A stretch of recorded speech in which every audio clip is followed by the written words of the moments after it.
When we talked to you originally, you talked about how you were really happy with the way Skylar came in and acclimated very quickly. I mean, since then, has he continued to develop and take it to the next level as opposed to just coming in and being able to hang? I mean, is he progressing? Well, yeah, he hasn't gone to the next level, but definitely the thing with Skylar, he's a freshman, true freshman, and there's some good days, some bad days, but again, he has a knack for football, and that can't be taken away from him. But sometimes the schemes, the speed of the game, sometimes those things can be a little bit overwhelming for him. But he's continued to try to progress. He's good in the classroom.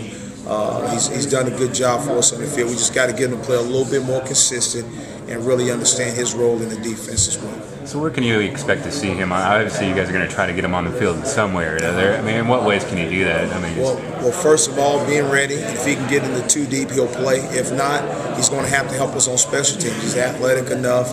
I think he runs well enough to help us in the special teams phase as well. But first and foremost, we really count on him being in our 2 deep at the Mike linebacker position some way and playing some good snaps for us. But again, we evaluate those guys every day in the classroom, on the practice field.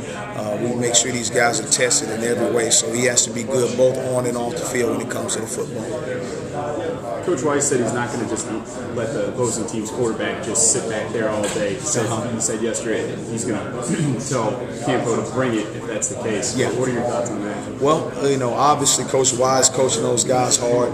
I think the linebackers play a part of it. If we start bringing some pressure, we'll do whatever we need to do. We've been given the green light by Coach Weiss from that standpoint to do whatever we need to do to get pressure on the quarterback. So I think once we all get together, Coach Campo is going to come up with a great game plan for us. And whatever we need to do, we'll have to execute the game plan. If that means bring more backers, bring some DBs, it doesn't matter. We're going to execute and try to make sure we create a little bit of havoc for the quarterback so they just can't sit back there and be comfortable.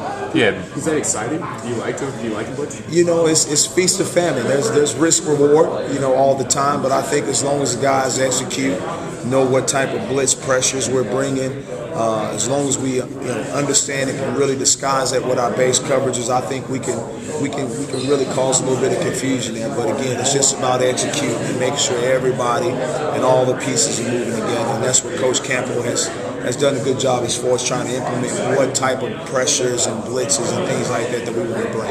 The game came down to one play. Who you bringing on pass rush?